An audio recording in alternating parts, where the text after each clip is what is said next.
بسم اللہ الرحمن الرحیم۔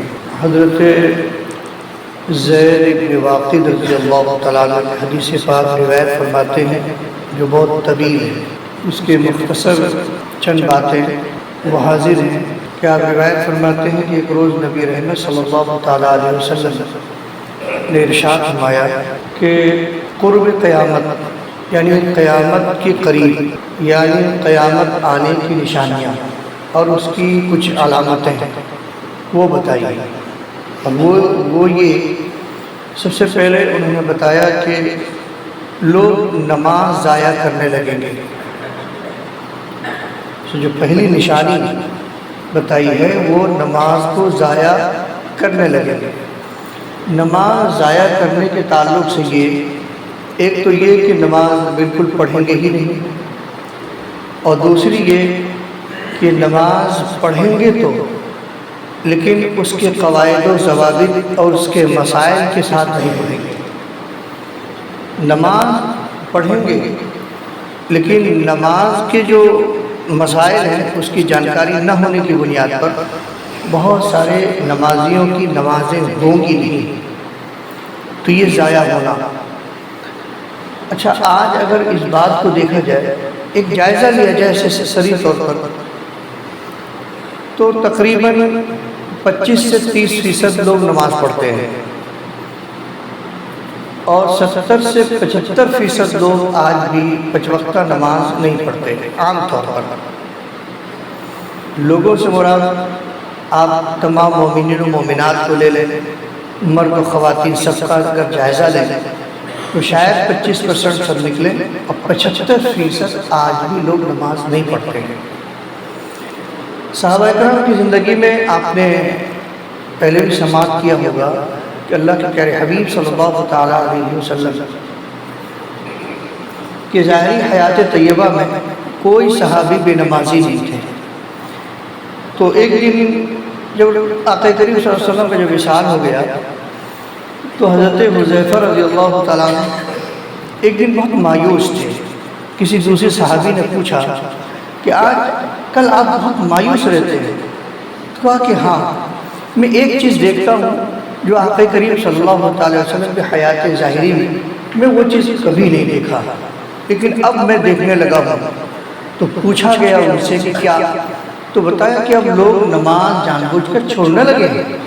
مجھے کچھ ایسے لوگ ملے، لیکن وہ تو ایک ایسے لوگ گاہے بگاہے لوگوں کے تعلق سے وہ فرما رہے تھے، لیکن آج وہ بڑھتے آج کی پوزیشن یہ ہے کہ یعنی کل 25-30% لوگ اب نماز پڑھتے ہیں، اور وہ بھی جو 25-30% جو نماز پڑھتے ہیں ان میں بھی اگر نماز کے مسائل کے تعلق سے دیکھا جائے تو لوگوں کو جانکاری نہیں۔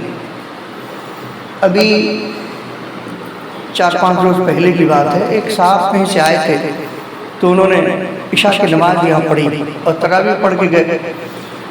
تو فراغت کے بعد میں انہوں نے ملاقات کی اور کہا کہ میں نے ایک صاحب کو دیکھا کہ وہ آئے، ادھر جماعت کھڑی ہونے جا رہی ہے، انہوں نے سنت کی نیت مان لی۔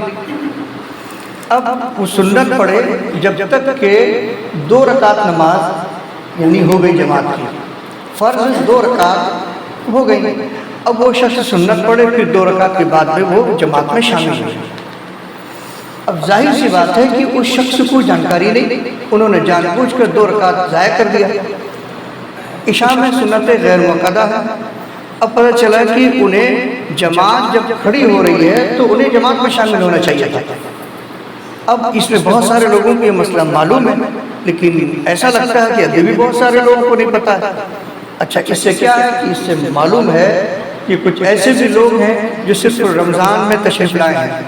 ٹھیک ہے، کوئی بات نہیں ہے، لیکن میں یہ ضرور کہوں گا کہ یہ علامت قیامت میں سے علامت ہے۔ اب ہم کو سمجھ لینا چاہیے کہ ہمارا وہ عمل جو قیامت کی نشانیوں میں سے ایک نشانی بن رہا ہے، ہم کو اس بات پر غور کرنا پڑے گا کہ یہ جیسے کہ حدیث پاک میں ہے کہ آخری دور میں لوگ نماز ضائع کرنے لگے۔ فخلف من بعدهم خلف اضاعوا الصلاة واتبعوا الشهوات فسوف يلقون غيا۔ قرآن عظیم میں بھی اس سلسلے کا ذکر ہے کہ کچھ لوگ اپنے شہوات، یعنی مفہوم یہ ہے کہ کچھ ایسے ناخلف لوگ پیدا ہوں گے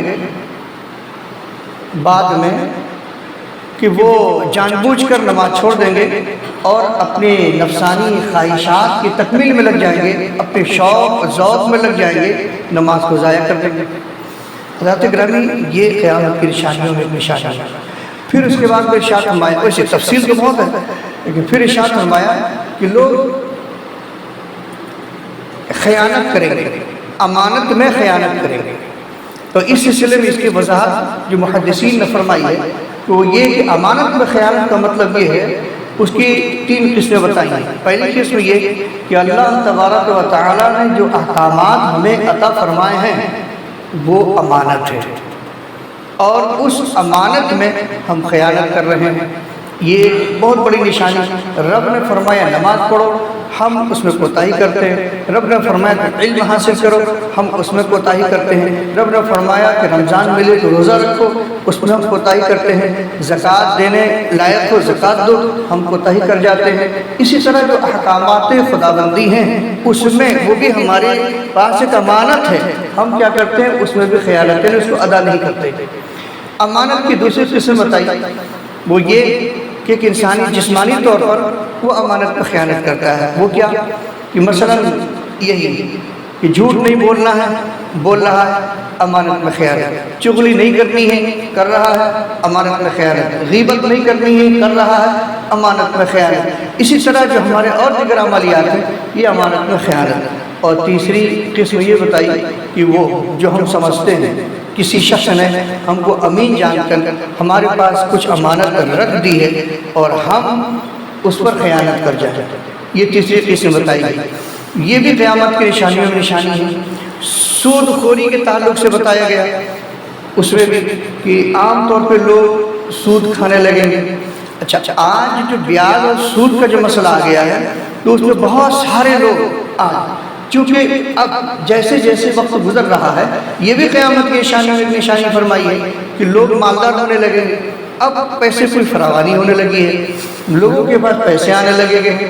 ہر کوئی شخص جس کے پاس کچھ پیسہ آتا ہے وہ یہ سوچتا ہے کہ میں تو جو کر رہا ہوں وہ تو کروں لیکن کچھ ایسی جگہ کچھ پیسہ لگا دوں جس سے اس سے بھی آمدنی ہو۔ اب اس کی بہت ساری صورتیں ہیں۔ کوئی آدمی کہیں کسی چیز میں پیسہ لگا کے اس کا منافع لے رہا ہے، کہیں بھی کسی سے کوئی معاہدہ کر لیتا ہے اسے۔ اب اس کی کچھ صورتیں ایسی بھی ہیں، جواز کی کچھ صورتیں ایسی ہیں جو ناجائز کی بھی ہیں۔ تو اب ہم صرف آمدنی کا ذرائع ڈھونڈ رہے ہیں اور نہ کہ جائز اور ناجائز کو دیکھ رہے ہیں۔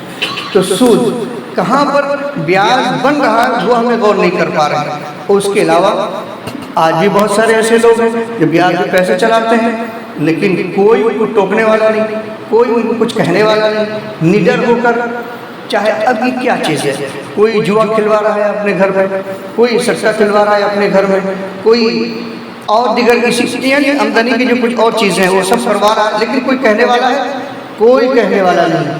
حتیٰ کہ دنیاوی اعتبار سے کہ حکومت کی طرف سے بھی یہ ممانعت ہے کہ عام طور پہ کوئی شخص ایسا نہیں کر سکتا بغیر کسی لائسنس کے، لیکن انسان ہے کہ جو لوگ آتے ہیں ان کو پیسہ دیتا ہے، اس کے بعد میں یہ غلط کام کرواتا رہتا ہے۔ اب وہ جائز ناجائز کا کوئی مسئلہ ہی نہیں رہ گیا۔ اب یہاں سے آپ دیکھیں ایک آدمی اگر کھلواتا ہے تو 50 لوگ کھلتے ہیں، تو کھلوانے والا ناجائز کر رہا ہے لیکن کھیلنے والے بھی تو ناجائز کر رہے ہیں۔ تو اس طرح یہ ایک دم عام ہو جائے گا، یہ قیامت کی نشانیوں میں نشانی ہے۔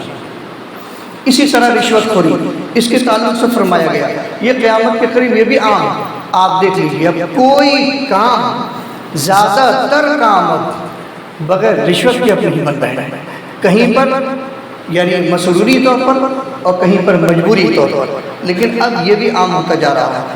اسی طرح یہ بھی فرمایا گیا کہ مسجدیں آراستہ ہوں گی، مسجدیں سجائی جائیں گی۔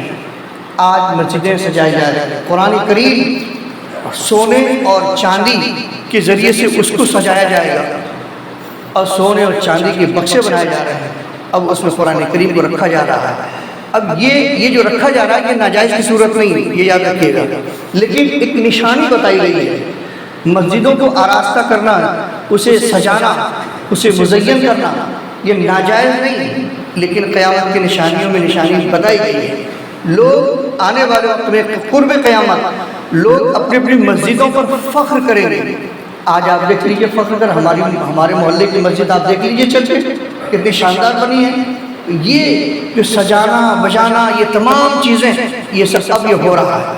ایک سے ایک خوبصورت مسجدیں اب منظر عام پر آ رہی ہیں، اور یہاں تک کہ اس کو مزین کرنے میں مسئلے کا بھی خیال نہیں کیا جاتا ہے. مثلا سامنے کی پوزیشن میں اس میں اس طرح نہیں اس کو سجانا بجانا چاہیے کہ نمازیوں کا خیال، نمازیوں کا ذہن وہاں سے منتشر ہو. لیکن اس میں بھی کیا جاتا ہے، ہم اور آپ یہ چاہتے ہیں آگے بہت زیادہ سجایا جائے، بہت زیادہ سجا دیا جائے. لیکن اس بات کا خیال رکھنا چاہیے کہ صاحب کہ نمازی جب کوئی شخص نماز پڑھے گا تو پتہ چلے گا اس کی نگاہ اس کی طرف نہ جائے. اسی طرح کہ یعنی نوکرانی یعنی لونڈی اپنے مالک کو جنم دے گی، اس کی وضاحت یہ فرمائی. میں آخری بات بتا دوں، ویسے ایک دو نہیں بہت ساری نشانیاں بتائی گئی ہیں. اس کی صرف وضاحت سماعت کر لیں کہ قرب قیامت اس سے یہ مراد لیا گیا ہے کہ ایک بیٹا وہ اپنی ماں کے ساتھ کیا سلوک کرے گا کہ وہ بالکل ماں کو نوکرانی جیسے بنا کر رکھے گا. آج اگر ہم دیکھ لیتے ہیں، بہت سارے تو نہیں ہیں لیکن کچھ ایسا نظر آتا ہے کہ آج اب لڑکوں کی حکومت چلتی ہے. ماں اگر بوڑھی ہو گئی ہے اب اس کی اب نہیں چلتی بلکہ اس پر اب چلتی ہے. اب یہ کیا ہے کہ ہم اب جو کہیں گے وہ ہماری ماں کرے گی. وہ کمزور ہے، وہ ناتواں ہے، وہ بالکل بوڑھا ہے. اب ان کی بات، ان کی آواز میں اب وہ تڑک نہیں ہے، اب ان کے جسم میں اتنی طاقت نہیں ہے، ان کے پاس اب پیسے کی فراوانی نہیں ہے. اب وہ ہمارے خرچے پر اب چلنے لگی ہیں، اس لیے اب ہم جیسا چاہیں گے ہماری ماں ویسی چلے گی. اس کا مطلب یہ ہوا آج یہ نظر آنے لگا ہے. حضرات گرامی بہت ساری نشانیاں اور بھی بتائی گئی ہیں، انشاءاللہ ہم سماعت کریں گے. لیکن ہمیں یہ کوشش کرنی پڑے گی کہ اس قرب قیامت بہت ساری نشانیاں پہلے ہو چکی ہیں، کچھ نشانیاں اس وقت ظاہر ہو رہی ہیں اور کچھ نشانیاں بعد میں ظاہر ہوں گی. اس لیے ہمیں یہ چاہیے ہم اپنی زندگی کو سنوارنے کی کوشش کریں. آج جو یہ چیزیں ہیں ان تمام چیزوں میں ہم کھو کر نہ رہ جائیں. اللہ تبارک و تعالی ہم تمام لوگوں کو احکام شریعہ پر عمل کرے رہنے کی توفیق عطا فرمائے.